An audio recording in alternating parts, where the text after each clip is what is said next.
And with that, we managed to barely salvage the awkward atmosphere as we go our separate ways. I pull out this Cafe de la Penix on my phone and find that it's on the same street as GFC. Well, that makes an easy walk. Not unless unless of course she's referring to the other Cafe de la Ponks, which is on the far away border of District 8. Might as well try the closest one first. Shakira doesn't seem to be the type to go her way just to make me miserable. Or rather, she seems that she doesn't want like the type to inconvenience herself. There are cliques of academy students throughout the streets. Girls immersed in superficial gossip and guys exchanging ridiculous stares. I pass by a handful of police officers on the way. They nod courteously, but there's a shadow up to their evaluating gazes. I keep my stride long and my steps quick as I round the corner to the denominated rendezvous point. When I first see the place, I have to double check my phone to make sure I didn't take a wrong turn somewhere. With the quaint, lovely name, I was expecting some charming variation of polished, established bookstore of the. I was expecting some of the charming variation of the polished, established bookstore coffee house. Instead, I'm met with the definition of modest: chipped paint, dusty windows, and a swaying sign with 3 broken letters. Maybe this is Shiger's way of extracting vengeance? I take a deep breath before I enter the cafe.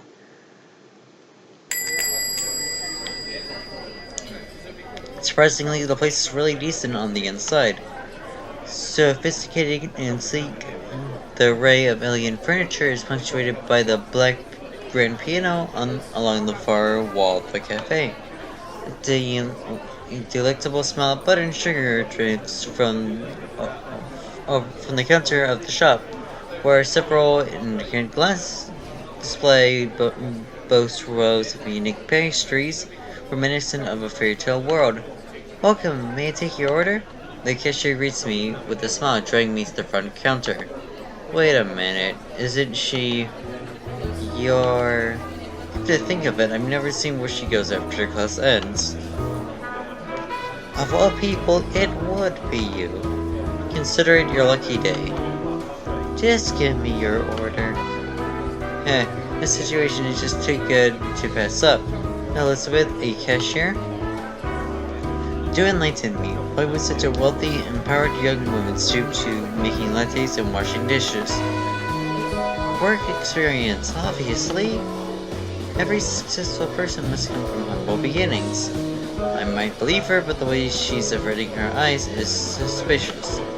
So why didn't your parents just get you some cushy internship at your dream corporation? You know, some people want to earn their success instead of being spoon-fed by their parents. But being spoon-fed is much easier. I learned by now that comments like these will take office of Elizabeth more than actual insults. Sure enough, it works. You're insufferable.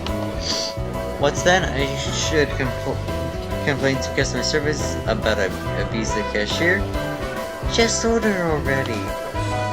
As I lazily glance over the pastry display, a flicker of motion catches my eyes. It's the girl who always hangs around Elizabeth. An ordinary student settled in the corner, elbows from the table, eyes glinting in the amusement as she absentmindedly throws a pencil between her fingers. Her bag is slouched, her smile carefree, but there's something that seems a little odd about her. Elizabeth seems to notice my switch of attention and clears her throat. Are you going to order, or are you going to waste space like always? I'll give him a moment, Beth. I glance at the book that's lying open faced on the table. Advanced English Syntax and Grammatical Principles Version 3. That's the same text as I have for English. She must also be a third year, but in a different class. Head tilted slightly, eyebrows raised just barely. I get the impression that she's studying me just as hard as I am studying her. Who are you? Isn't it courteous to introduce yourself before you demand my identity? Your buddy Lizzie has probably already told you courtesy is in my strong suit. Oh, then what is? Nothing.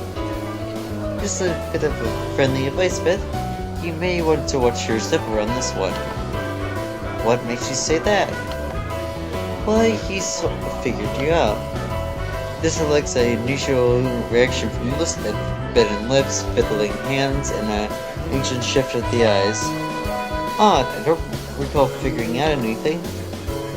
Well, Yama, why don't you give Beth a little grace? Mars twinkling at me challengingly, like she knows I don't know, but wants me to figure it out. Why would she do that? Why isn't she taking Elizabeth's side? Fine, I apologize, just don't tell anyone. Well, now I really have no clue what's going on, but I might as well go with it. Yeah, why shouldn't I? She seems in a list of words. I can't help but grin. You'll pay me? You know I can't. They catches me off guard, but thankfully I'm able to have my expression just in time. Interesting, she can't pay. They can only mean she's not as high and mighty as she pretends to be. Maybe her spending is restricted by her parents, or maybe she's legitimately poor. This just gets better and better. So, it's that kind of big deal if everyone finds out? Don't even think about it! Yep, definitely not the Rin's perfect princess that everyone was led to believe she was. Say, pretty place with a cherry on top. Pretty place with a cherry on top. As begging goes to subpar, but I decide to let it go.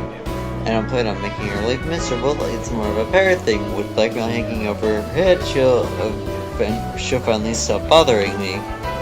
I turn from the counter to survey the pastry case. Elizabeth's shoulders drop in relief. The girl at the table. This is interesting. Returns fiddling with her pencil. Never did tell me your name. Am I obliged to? As you said, it's common courtesy. And what did I say was courteous? She brushes her pencil into her bag and slings it over her shoulder, looking at Elizabeth. I'll see you later, Beth. And Yama, play nice. She floats to the cafe without another word, shutting the doors softly behind her. And to think about, how did she know my name? And she probably learned it from Elizabeth. Said Elizabeth rings up my order of 3 pastries and a smoothie as I spend a few minutes pondering the strange girl. What's her name? What do you want to know? Is it really that big of a deal? Elizabeth says in clear exasperation. Her name is Natsuki Takana. Now you hit on her. Congratulations. And lean over the counter until my face is in trouble from hers. What makes you think she's the one I want to hit on? Elizabeth glanced away, instinctively disturbed by my proximity. When I was about to feel everyone's chance, I catch a slight scent. Country laughter with a hint of vanilla. It's ugly by fanatic. A same boat knows what is century on Slana. I can see the back curl of her long lashes, the gleam of her eyes, every perfectly tapered point of her hair, the subtle curve on her lips. Stagger backward, fighting against the images in my head. I need to get a hold of myself. This is Elizabeth. She's always been pretty. Why let her mess with me now? I shake a chance to cover myself, but I shove my bill forward. Keep the change. Elizabeth elegantly puts the bill from my hand, and before I can press this button happens, she wrapped her fingers around my collar, pulling me forward. For a few painful seconds, she stays there, her lips an inch from my jawline. Keep what change? You didn't give me enough in the first place. She releases me and I glance at the bill I've handed her. Only 1,000 yen. Crap, she's right. I feel blush flaring on my cheeks and as I slid another pill to her. The corners of her mouth pull up just slightly. Careful, but I want everyone to know that you're actually poor, would you? Yeah. She gently moves as she passes me my order and bustles off to make my smoothie. I hate to admit it, but she doesn't look bad when she smiles. Get a grip, Yama. It's Elizabeth who hounded you all of last year.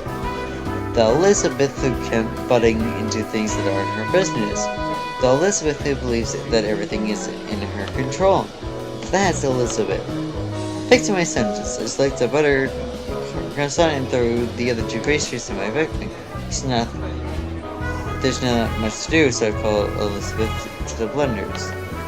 Apparently she's recovered, but because her face is set to its default disapproving scowl. What are you doing? Eating your croissant. Stop staring. I know your workstation has windows for a reason, but that reason is for you don't just stare at me like a pervert. What's about an admiring fanboy? Blimey, you're insufferable. I can't help but chuckle as the change of English leaks through her accent. So, are you actually from England? Why are you asking me all these questions? I'm bored and you're taking a long time to make my smoothie. Maybe it wouldn't take so long if you would stop distracting me. Maybe you need to learn how to actually focus. She happily seems a little bit on the blender and points it up. The roar of the machine was the sound between us. Oh dear me, I would like some tea and crumpets.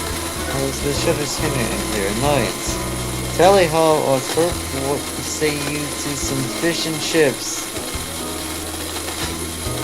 The blender picks up speed until it begins to whine. The weather is positively ghastly today, is it not? Then the blender stops. Elizabeth willingly pours the mixture into a cup and caps it, handing it over the window.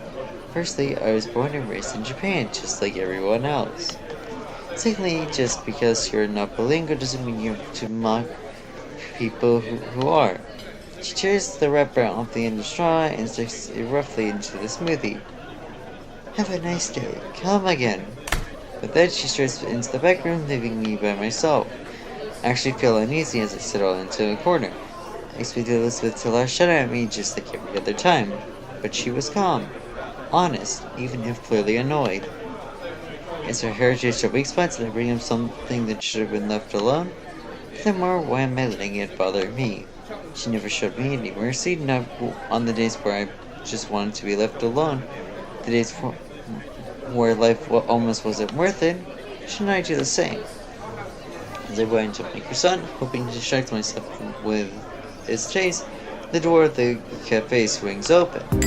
Sugar zooms in, turning manifest of fury as she clutches her phone against her ear, cracking into its mouthpiece. As I previously expected, the situation now merits further scrutiny. Have you compiled the information analysis of the extraction methods? Your arrogant incompetence disgusts me. Trust me that you will receive a visitation from your supervising officer within the next 24 hours. Good day. She angrily shuts her phone and stuffs it into her pocket, only then do her eyes land on me. Ah, Yoshiyama. Now let us sow with the bachelor quality of incompetence. Nice to see you too, I guess. Show me the receipt of your purchase? For your pastries.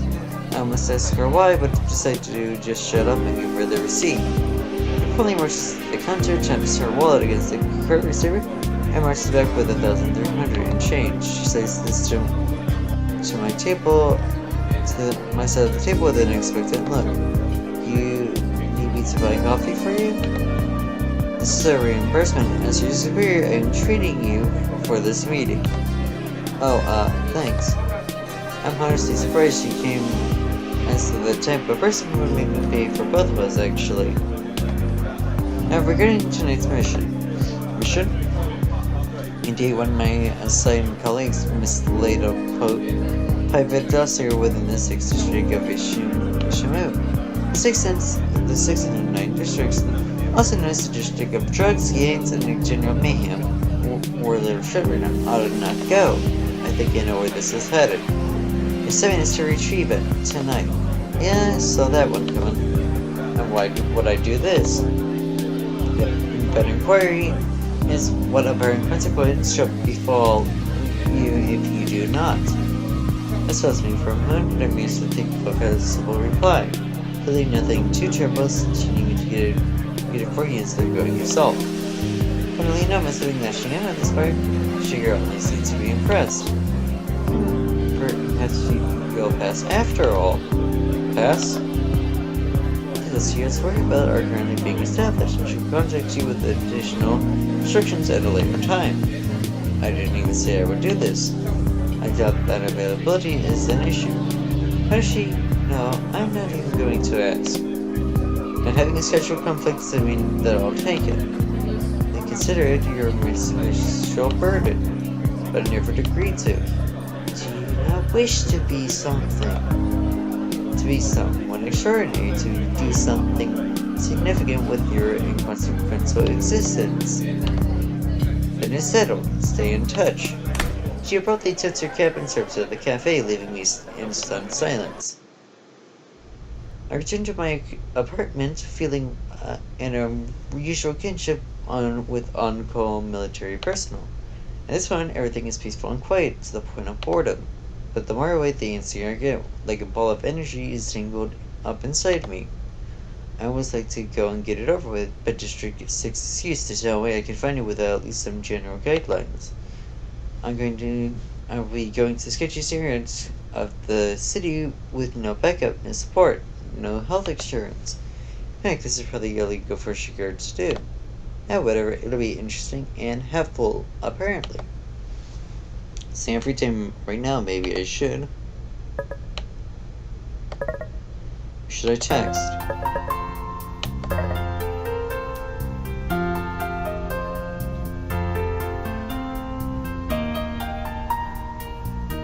Hey, what's up? How did you get this number? Last year.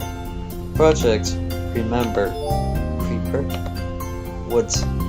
You made me take your number, lol. Why are you even texting me? I'm bored. Go steady. That's boring. Why am I even texting you? Because I'm so dashing. Is that a shame to me, you ignorant little brat? Sorry, you can't control my attractiveness. I'm done with you. You actually shut up? I thought you said you were done. Okay, I'm really done now. Hey, what up? How do you even manage so fast classes? Clearly you never studied. School's easy. So, let me guess. You never gone to a cram school? Nah. Never studied? Nah. Do you even do homework? Yeah. I don't understand you. Yeah. I mean, if you wanted to, you could actually be something. Nah, I'd rather be a person than a thing. Blimey, you're insufferable. Goodbye. Hahaha, blimey. Tea and crumpets, fish and chips, long live the queen. Hello? I do believe you are ignoring me. That is really quite rude. Alright, little stick in the mud. I'll be on my way. I lounge against the sofa and stare into the ceiling, flipping my phone idly in my hands. I should study or cook or clean or do something productive. It all sounds so painful. I'll just sit here for a moment, sit here and do nothing. I suck. Gah!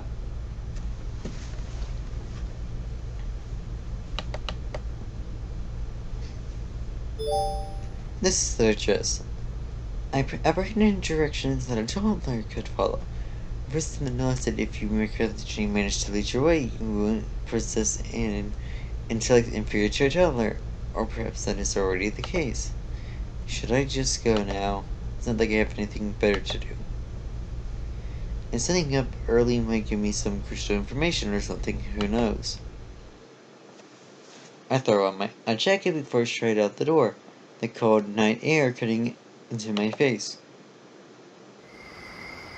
This part of the Ishimu is a much less friendlier one, especially at this hour of night. When you don't look, shadows that shift, lights that gleam, smiles that shine somewhere in the dark. When you do, only stillness, as if nothing odd is happening. Shady lights, dubious advertisements, a smattering of unfriendly folk on every street corner. I should have probably just stayed home. And I could have studied. Or, well, wasted more time, I guess. Anything is preferable to being murdered in the district with the highest crime rate. Thanks a lot, sugar. Consider my contribution to the furtherance of society. Gee, you're really comforting. If you're in a quest for some comfort, I suggest you go pursue a plush creature of some kind, child. Our show and ours should be proud of disturbed by the fact they can perfectly emulate her. What the? I guess the light signal compute of tiny footsteps, and despite every instinct railing against me, I follow them around the corner. No one is in this area of Bishamu at night. No one is at the Yaskisa, a crazy murderer, or maybe a different criminal. The question is, why am I willing tailing someone who could easily kill me as they could break a toothpick? I really need to reevaluate my life priorities. God! I wildly staggered to my feet, ready to meet with my attacker. Wait. To say the least, the girl before me is definitely not a threat. She's almost 2 heads shorter than me, small and skinny, with large blank eyes fixed on my own. Brown skin, pointed chin, and a pending posture remind me of a fragile doll. Furthermore, she's an academy student. What would somebody like her be doing at this time of night? Sorry, I sent my hand to her. No. Her voice is light, wispy, like the word was put from her mouth rather than spoken out of her own volition. What? She only silently stares into the distance. Okay. The more I examine her, the more mysterious this girl becomes. She wears tin teeth, thin frame, lace hair, accessories, full cheeks with big doe eyes and tiny feet. Her voice is monotone. Her words are few. Her gaze is dead, and she's walking fearlessly around. What? Remove that already. I will, but that takes effort, and I don't want to look through all the things just to find it. Here, I'll show you. Okay, once I finish this episode. It takes 1 second. 1 second. Okay, hang up. Okay, I think this was where I was at. But her voice is monotone, her words are few, her gaze is dead, and she's walking fearlessly around the part every time where no girl should go alone. Are you lost? No. Even her reactions are unusual. For once, I have no idea what could possibly be going on in her head. This isn't really a safe area. Yet you're here. 3 words, the most she's spoken thus far. I'm not as weak or frail, she might consider that insulting. Tired as you. You crashed into me. I didn't. What? You crashed into me. She says that flatly as if that is the absolute truth and no alternative is acceptable. Right. Don't tell me that you're complete like a fear in this district. The city should be suspicious. She's tiny, shouldn't she be terrified? I mean, she probably lives here. For all you know, she lives here. Are you heading back to school? No. I was gonna offer to escort her, but then where are you going? Are you going anywhere? It's like speaking to a brick wall. Do you need any help? She completely ignores my hand and glides to her feet, idly brushing her skirt. Really? What is going on? I'll take that as a no. He glanced around uncertainly, not even worried, almost mechanically. Then with other words, she walks away, disappearing back around the corner. That was strange, although I'm not sure the word strange can even quantify just how utterly strange that encounter was. Regardless, she's gone, and now I've only got my business to see to. Despite this calm line of thought, I'm so shaken as I head into the corner, head to the location Sugar has denoted on the map. Somewhere I must have taken the wrong turn. I tried to follow directions in the letter, but there's nothing in sight.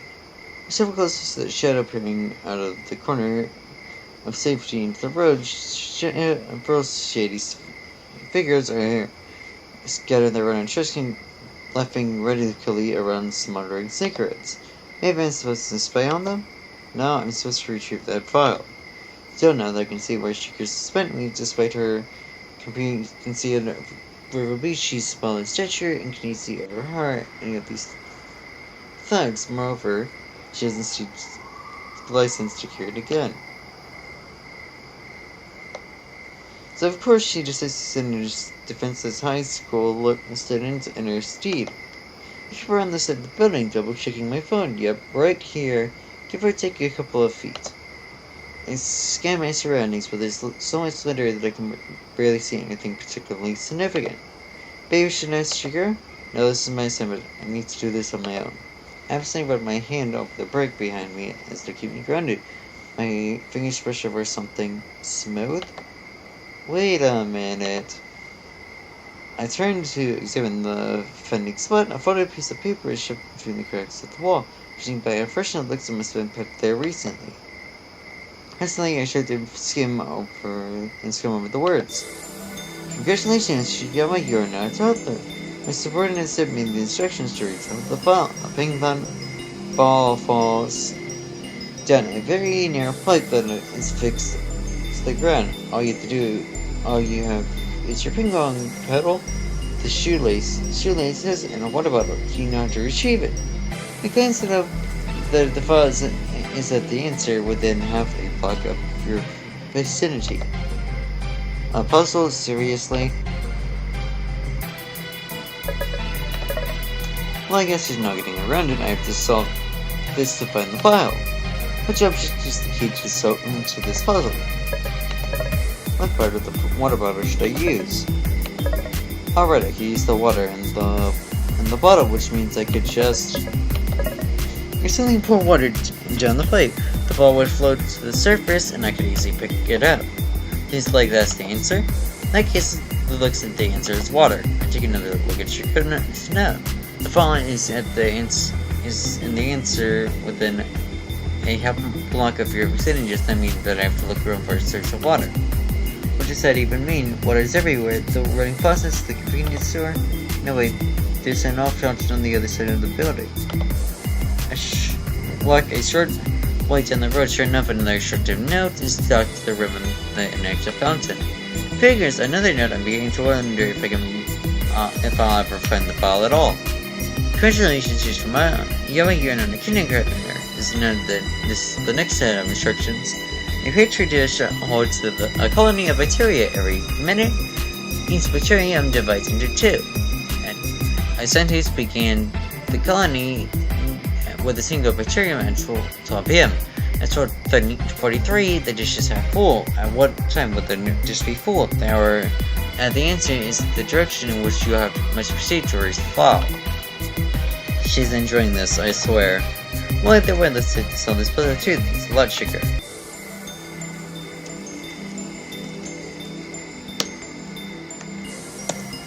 Right, if every bacterium divides into two per minute, then it doesn't matter what time the colony was started. All that matters is that at 12:43, the dish was half full.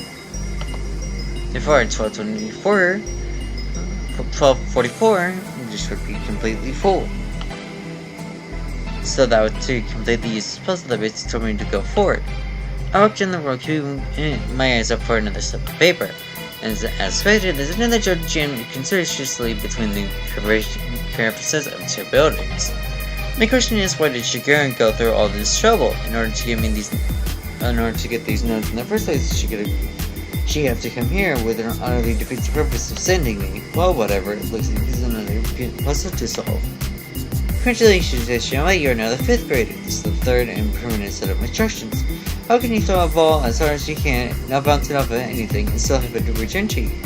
The answer is the direction you must proceed to reach the file. There's no getting around it. I just have to solve another puzzle. What do I need to change in order to get the ball come back to me without bouncing it off anything? Right, I can't bounce it off anything and I can't change the circumstances, which means I have to change the direction. The question is, what direction? Alright, gravity's still in effect. I just have to throw the ball upward in order to have it return to me. So now the answer is up, and the notice I have to go in the direction to reach the ball. I'll locate a rickety two-story building near the canal. Guess that's where I'm supposed to go. I trudge up the stairs, enveloped in darkness. My only comfort is the light that comes from my phone. First, I come into a creepy storage room that's filled with all sorts of ominous shapes. I drink back as I throw shape bolts across the floor, but that's just what's hurrying by. Sugar's doing this on purpose, isn't she?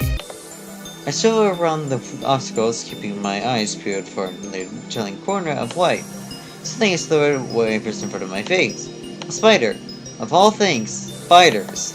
What if it poisons me, sinks its rabbit's teeth into my particular vein, instead of its awful spiny lips and through my heart. Goes to the sides of, okay, now I'm just being stupid, right? Then it cheesily waves its odious, twisted little legs, nearly catching me on the nose. I slowly step backwards, flailing my hands before my face. My back turns to the hard-studying shape. I look around, examining carefully. It's just a statue of a horse, faster with a note. Finally! Instead of shaking, I seize the note and pursue courage, and the sooner I can get off here, the better. Congratulations, Shiyama, you're in a middle school. It's the final set of instructions. A rich man tells his two sons to race their horse to a distant city to see who will inherit his fortune. The one whose horse is slower wins. After wandering aimlessly for days, the brothers test a wise man for kindness, upon which, receiving the advice, they jump on the horses and race to the city as fast as they can. What does the wise man say to them? The answer will show you where the file is located. The final set of instructions, I'm almost done. I can actually feel somewhat disappointed despite my complaining, and the spiders are actually enjoying these challenges. At any rate, I guess I better solve this puzzle and find this file. What could this wise man have said?